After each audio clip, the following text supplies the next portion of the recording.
Hello, everyone, and welcome to today's podcast episode.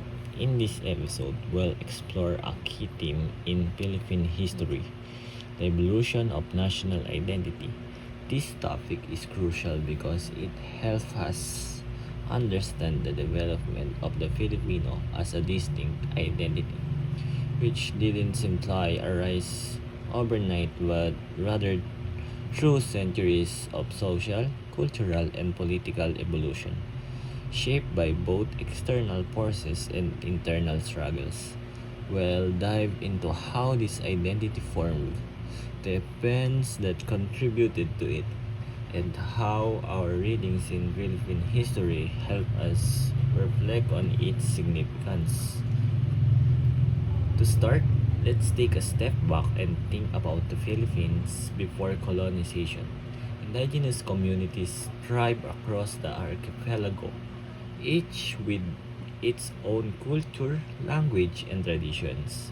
But the arrival of the Spanish in the 16th century marked the beginning of a profound shift.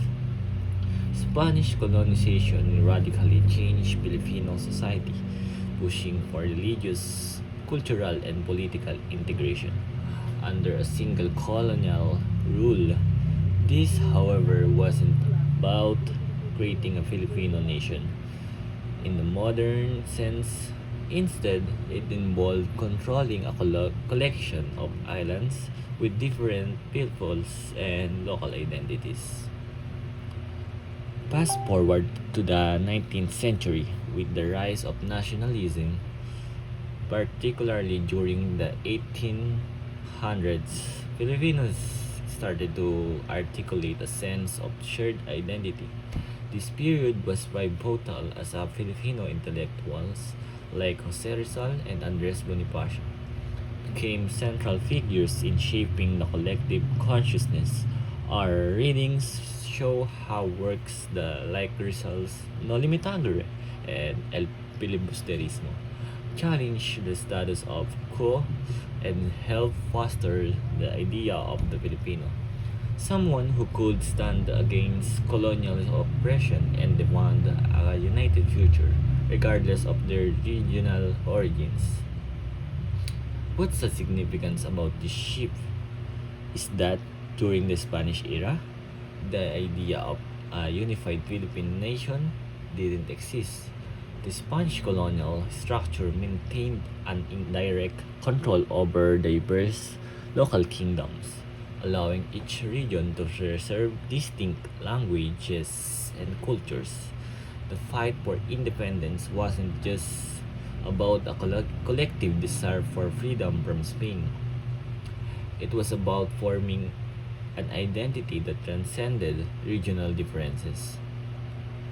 One event that encapsulates this transformation is the Philippine Revolution of 1896.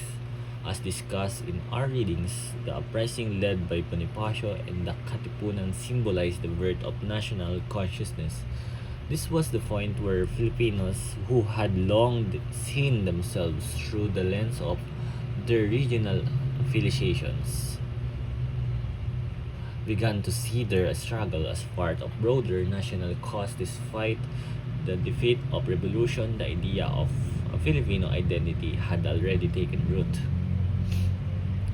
Now let's analyze why this historical development matters. The creation of national identity in the Philippines was not a smooth or automatic process.